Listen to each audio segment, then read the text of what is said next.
네, 우리 함께 읽은 말씀을 가지고 그 아홉은 어디 있느냐라는 제목의 말씀으로 함께 나누도록 하겠습니다. 어떤 수리공이 기계가 고장난 공장에 불려갔습니다. 살펴보고 10분 정도 간단히 고쳤습니다. 유능한 수리공이죠. 그리고 10만 원의 청구서를 냈습니다. 그러면서 말했습니다. 1만 원은 제가 일한 노동의 대가이고 9만 원은 고장난 곳을 찾아낸 비용입니다. 네, 무슨 말일까요? 발견이 중요합니다. 발견. 여러분, 감사가 중요한지 모르는 성도는 거의 없을 것입니다. 매해마다 우리는 추수감사주일 혹은 맥주감사주일을 통하여서 절기 때마다 감사의 설교를 많이 듣습니다. 그럼에도 불구하고 주어진 일상에서 진정 감사하며 감사를 진정 실천하며 살아가고 있는지 돌아보면 자신 있게 말할 수 있는 성도들이 모르겠습니다. 얼마나 많은지 모르겠습니다. 전 이번 주에 감사 설교를 준비하면서 관련된 책을 읽고 그리고 무엇보다 감사 노트를 기록하면서 느낀 것은 정말 내가 그동안 이 감사를 제대로 실천하지 못했구나 라는 것을 깨달았습니다. 감사가 내 삶에 훈련되지 않았구나, 연습되지 않았구나 라는 생각이 들었습니다. 이 좋은 걸 왜 내가 그동안 제대로 하지 못했다는 사실에 좀 하나님 앞에 죄송했습니다. 그리고 감사의 유익을 조금씩 재발견하고 있는 지금의 저의 상황입니다. 사실은 오늘 제목을 감사의 재발견이라고 하고 싶었습니다. 뭐 그렇게 해도 무리가 없을 것 같은데 오늘 본문에 나오는 그 아홉은 어디 있느냐라는 이 메시지가 너무 저에게 강하게 다가와서 그냥 이거를 말씀의 제목으로 삼았습니다. 아마 오늘 본문은 신앙생활을 오래 하신 분들이라면 눈 감고도 다 이 스토리를 다 말할 수 있을 만큼 여러 번 들었던 익숙한 말씀입니다. 그리고 본문의 내용도 간단합니다. 그래도 한번 간단하게 설명을 한번 드려보겠습니다. 예수님께서 갈릴리와 사마리아를 거쳐서 예루살렘으로 올라가시게 되었습니다. 어느 한촌에 이르렀을 때 예수님 어디선가 갑자기 큰 소리가 사람의 큰 음성이 들려옵니다. 예수 선생님이여 우리를 불쌍히 여기소서라는 간절한 외침이었습니다. 그것도 한 사람이 아니라 무리들의 외침이었습니다. 이 외침은 다름 아닌 10명의 나병 환자들의 부르짖음이었습니다.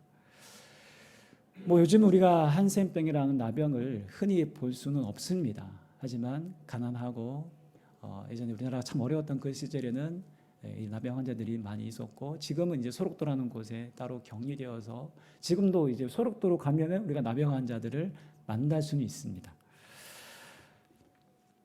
이 나병은 사실 치료 불가능한 병이고 당시에는 구제불능의 병이고 또한 저주받은 자다라는 어떤 딱지가 붙을 만큼 꼬리표가 붙을 만큼 그런 정말 비참하게 하는 그런 질병입니다.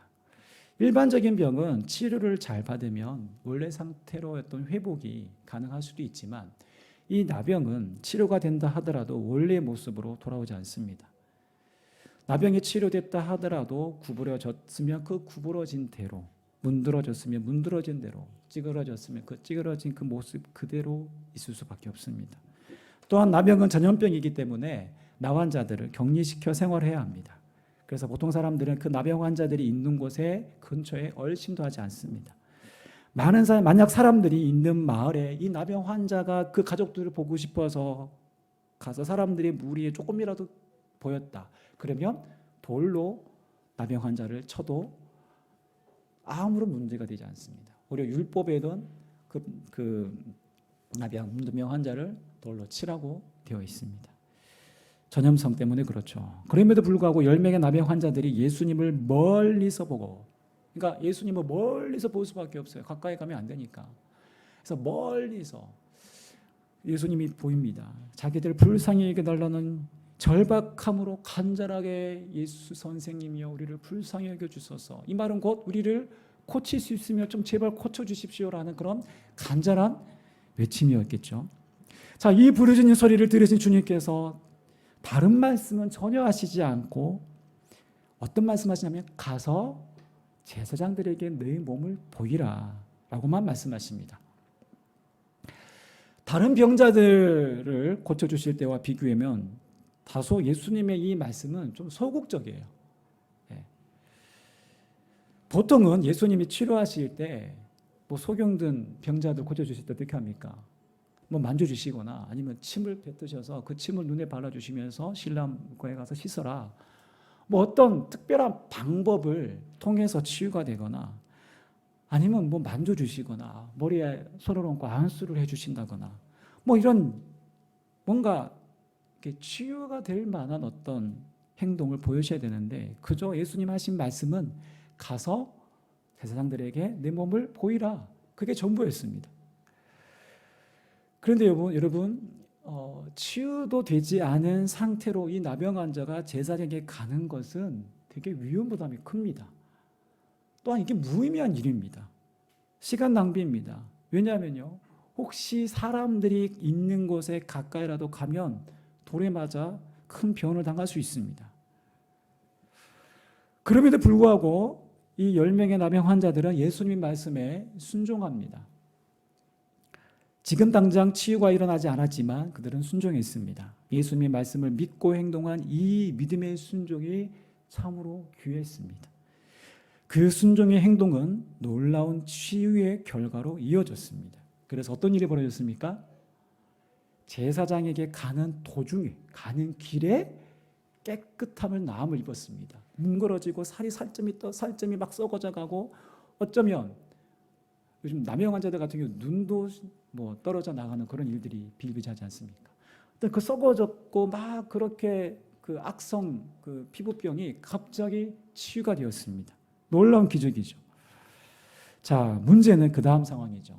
그런데 9은 먼저 제사장께 몸을 보이러 가고 그 중에 단 한 사람, 지극히 멸시받는, 유대인들은 상종하지 않는 저주받은 사람이라고 불리는 사마리아인은 자기의 회복된 몸을 보고서 먼저 하나님께 영광 돌립니다. 하나님을 찬양합니다. 감사해야 합니다. 그리고 예수님께 돌아와서 지체 없이 예수님의 발 아래 엎드립니다. 그리고 예수님께 감사합니다라고 고백합니다. 오늘 본문이요, 가장 포커스가 된 부분이 바로 이 부분입니다. 이 한 명의 예수님께 돌아 엎드려 감사를 한 이 한 명의 나병 환자가 바로 이 우리의 시선을 고정하게 합니다. 자, 그때 예수님이 이렇게 물으십니다. 우리 17절 말씀 다시 한번 읽겠습니다.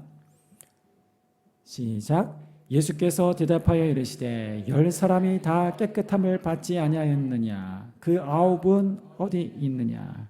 자, 오늘 본문의 핵심이 바로 예수님의 질문이 있습니다. 그 9은 어디 있느냐라는 것입니다. 분명 나머지 9명도 똑같이 치유받았을 텐데 왜 감사를 하지 않았느냐라는 것입니다. 잘못 이 부분을 보시면 마치 주님이 우리에게 감사를 구걸하시나? 라고 이렇게 보일 수 있는데 전혀 그렇지 않습니다. 예수님이 이렇게 말씀하신 이유가 있습니다. 무엇일까요? 우리에게는 별 중요하지 않을 것 같은 그 감사가 예수님에게 있어서는 매우 중요하다는 것입니다. 감사를 표현하는 것이 그만큼 중요하다는 것을 예수님은 오늘 본문을 통해서 우리에게 말씀하고 계십니다. 예수님은 돌아온 사마리아 한 사람의 이 나병 환자였다가 돌아온 이 사마리아인의 감사를 예수님은 기뻐하셨고 마땅히 그 감사가 표현돼야 하는 사실이 얼마나 또한 중요한지를 오늘 본문을 통해서 우리에게 알려주고 싶어 하십니다. 그렇다면 한 가지 우리가 생각을 할 수 있는데요. 왜 나머지 9명은, 왜 나머지 똑같이 고침받은 나머지 9명은 왜 예수님께 돌아오지 않고 곧장 그들의 길을 갔을까?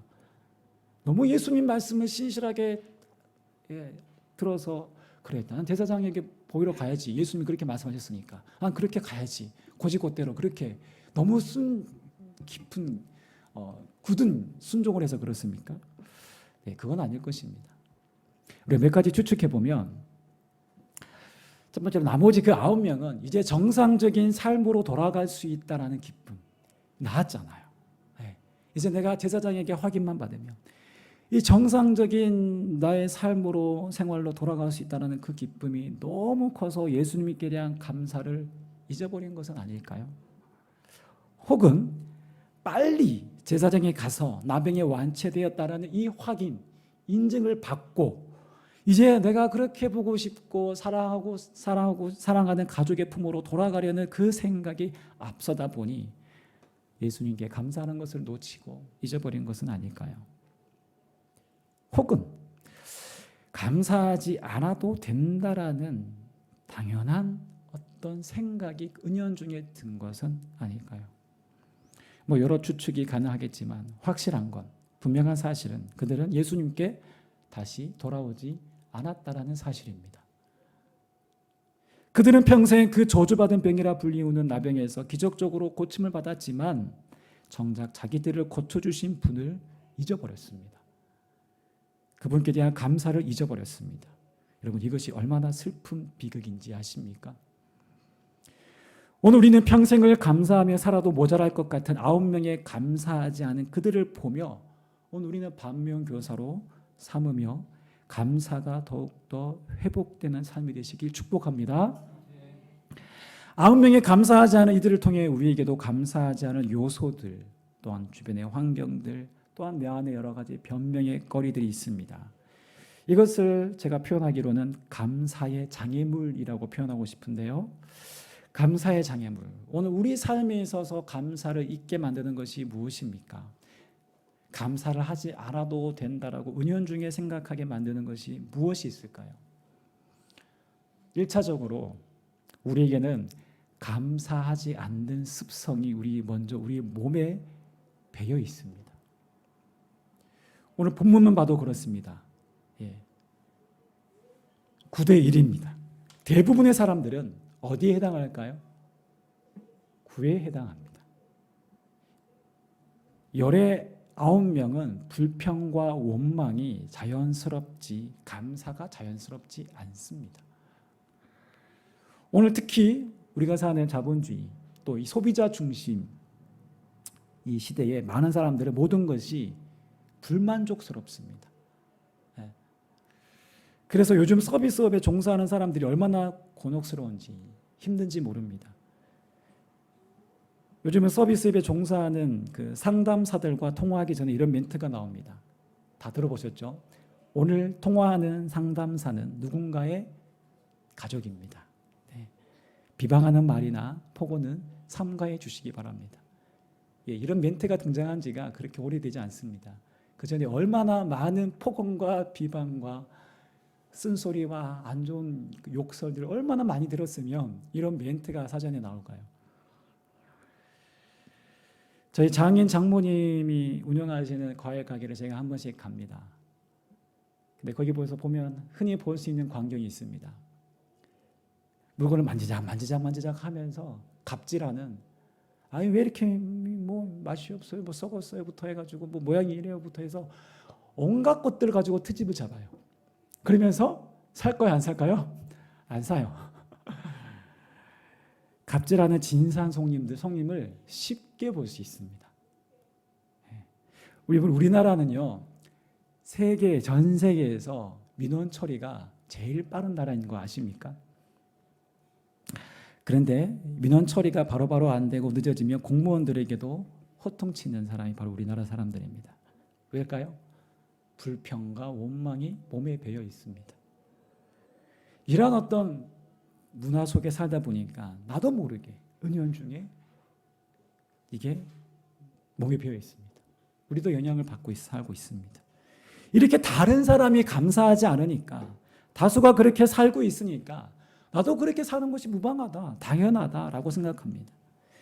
여러분, 이 모든 것이 나의 당연한 권리라고 생각합니다. 그러나 성경은 분명하게 우리에게 말합니다. 감사하지 않음은 인간의 이기적인 죄성이 그대로 나타나는 현상이라고, 자연스러운 현상이라고 말합니다. 감사하지 않음은 그냥 감사하지 않음으로 끝나는 것이 아닙니다. 여러분, 감사가 사라지면요, 그 자리에 뭐가 들어오냐면 불평과 원망과 비방이 독버섯처럼 자리를 잡게 됩니다. 사람이 살지 않는 집은 금세 흉측하고 싸늘한 폐가가 되는 것처럼 그 인생이 시들시들해지고 황폐해지고 망가집니다. 감사를 잃어버린 시대, 우리 시대에 감사를 하지 않는 개인, 감사를 하지 않는 가정, 감사를 하지 않는 부부, 감사를 하지 않는 이 사회, 여러분 어떻게 될까요? 결론부터 말씀드리면 죄가 더욱더 활기를 칩니다. 죄가 더욱더 번성합니다. 로마서 1장 21절 22절의 말씀 이렇게 기록합니다. 우리 함께 읽어보겠습니다. 시작. 하나님을 알되 하나님을 영화롭게도 아니하며 감사하지도 아니하고 오히려 그 생각에 허망하여지고 미련하며 어두워졌나니 스스로 지혜 있다 하나 어리석게 되어. 하나님을 알지 못하고 하나님을 알아도 하나님을 인정하지 않고 하나님을 경외하지 않고 영화롭게도 하지 않고, 여기 보시면 뭐라고 되어 있습니까? 감사하지도 아니하고. 감사를 잃어버린 이 세대를 향하여서 뭐라고 말합니까? 허망한 생각과 미련한 마음이 어두워졌나니. 이 모든 것들이 감사하지 않는 마음, 하나님을 영화롭게 하지 않는 데서 비롯되었습니다. 자, 그런데 이 어두워진 미련한 마음이 어디까지 이어지냐면요, 그 로마서 1장 23절에서 27절에는 하나님을 마음에 두지 않고 감사하지 않는 그 결과에 대해서 쭉 나열하고 있습니다. 그 중에는 뭐 우상 숭배, 그리고 마음의 정욕과 그 더러움대로 살아왔다면서 동성애로까지 이어진다라고 자세하게 기록되어 있습니다. 여러분, 감사함이 사라질 때, 감사함이 없을 때 성적인 혼란을 비롯해 온갖 어리석고 더러운 죄악에 빠지게 된다는 사실입니다. 여러분, 최근 네덜란드와 포르투갈에서는 미인 대회, 우리말로 말하면 미스 코리아라고 하는 그 미인 대회 1등이 트랜스젠더예요. 여러분, 그저께 나온 뉴스가 그런데요. 동성애가 얼마나 미화되고 우리 사회에 이제 깊이 뿌리 내리고 있고, 이제 동성애가 죄라고 말하는 곳은 유일하게 교회밖에 없어요. 감사를 잃어버린 이 시대가 얼마나 온갖 더러운 죄악들이 물란하게 사회 곳곳에 번져가는지 모릅니다. 그리고 이 감사하지 않는 마음에서 비롯된 죄의 결과는 오늘 이 시대에 더욱더 가속화되어 있습니다. 저는 매일 동두천에 있는 초등학교로 장애인 아이 한 명을 돌봄을 위해서 갑니다. 거기 가면요, 한 27명의 아이들이 한 반에 있습니다. 1학년 1반의 아이들이 있습니다. 아이들 너무 예뻐요. 천진난만하고 마냥 귀여운 아이들도 있지만 안타깝게도 아이들 입에 거친 말이 쉽게 오고 막 나오는 아이들도 많습니다. 한 반에 27명이면 많지는 않잖아요. 저 옛날에 비하면 뭐 너무 절반밖에 안 되는 인원인데도 선생님 한 분이 아이들 통제하기가 너무 어렵습니다. 그래서 협력교사가 붙습니다. 이번에 새로 오신 협력교사 선생님이 소위 말해서 깜놀하셨습니다. 깜놀. 감당이 안 돼서 깜놀하셨습니다. 이분은 이미 은퇴하셨고 영어 교사로 교직 생활을 하신 분이에요. 이분이 그 아이 한 명을 잘못된 자세를 하고 있는, 태도를 하고 있는, 뭐 삐딱하게 앉아 있겠죠. 수업 시간에. 그래서 지적했는데 한 아이가 이렇게 그 아이가 이렇게 대답합니다. 우리 엄마도 아닌데 왜 나한테 이리라 저리라 하세요? 네. 그러고는 선생님 들으란 듯이 욕설처럼 들리는 말을, 뭐 제가 구체적으로 얘기하지 않겠습니다. 계속 반복해서 이렇게 막 주문 예듯이 이렇게 얘기합니다. 현장에서 보니까요, 제가 선생님의 스트레스가 이만저만이 아니에요. 막 속에서 부글부글 호통치면서 화를 내는 게 하루에 10번도 그렇게 화를 내요. 복도에서 막 화를 내요, 선생님. 감정에 주체하지 못하는 선생님의 어떤 그런 부여작함도 있겠지만 제가 가보니까 그럴 수밖에 없어요. 상황이. 그렇게 학교가 지금 돌아가고 있습니다. 심각합니다. 저는 오늘 본문의 말씀 묵상하면서 여러분, 기본적인 감사를 가르쳐야 하는데도 불구하고 감사를 가르치지 않는 오늘 이 세대, 오늘 이 부모의 세대, 감사하지 않음에 익숙한 아이들은요, 맛있는 급식이 나와도 자기가 먹고 싶은 음식 몇 개만 딸랑 먹고 다른 음식은 그대로 다 비워버립니다. 통에 다 버려버려요. 한 번도 먹지 않는 그 요구르트를 다 버려야 돼요, 여러분. 입도 안 된 건데. 음식물 쓰레기가 넘쳐납니다. 여러분, 감사를 하지 않아도 된다고 당연하게 생각하게 하는 그 문화가 아이들의 인생을 망치고 있습니다. 그리고 많은 사람들의 삶을 헛된 생각과 행동으로 몰아가고 있습니다. 범사는 해도 되고 안 하면 그만이 아닙니다. 우리가 잘 알고 있는 데살로니가 전서 5장 18절 말씀 제가 따로 안 띄웠습니다. 왜? 너무나도 다 아는 말씀이기 때문에. 범사에 감사하라. 이는 그리스도 예수 안에서 우리를 향하신 하나님의 뜻이니라. 범사에 감사를 했으면 좋겠습니다가 아니라 어떻게 해요? 모든 일에, 모든 상황에, 모든 것에, 너의 모든 주어진 모든 오늘의 상황에 감사하라라고 분명하게 성경은 말하고 있습니다. 명령이에요. 현재 명령으로 되어 있습니다. 왜 명령으로 기록되었을까요? 우리 기분 나빠라고요? 아니에요. 성경에서 명령으로 되어 있는 부분은요, 그만큼 중요하기 때문에 그렇습니다. 오늘 본문에서 그 나머지 9은 어디 있느냐라고 말씀하시는 대목에서 우리는 예수님의 그 마음을 읽어야 합니다. 예수님은 우리가 생각하는 감사 그 이상의 의미로 감사를 중요하게 여기십니다. 예수님 그 9은 어디 있느냐는 그 말씀의 뉘앙스의 그 이면에는 오늘 우리에게 말씀하십니다. 너는 감사하고 있니? 너는 모든 상황에서 감사하고 있니?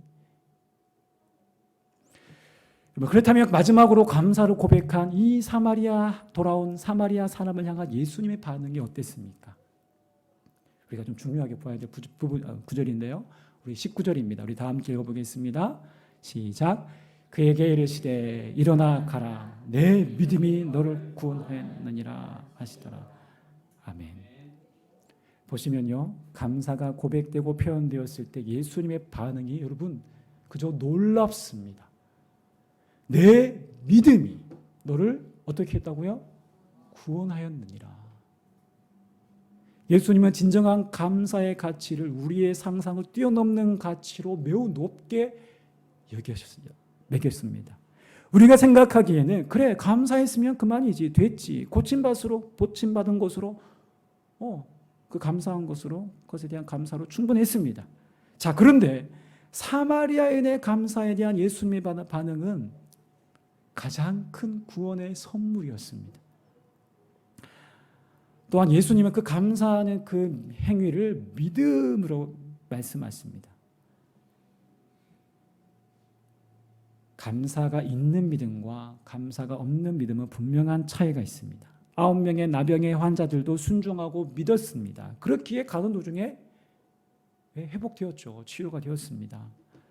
그러나 그들의 믿음은 거기까지였습니다.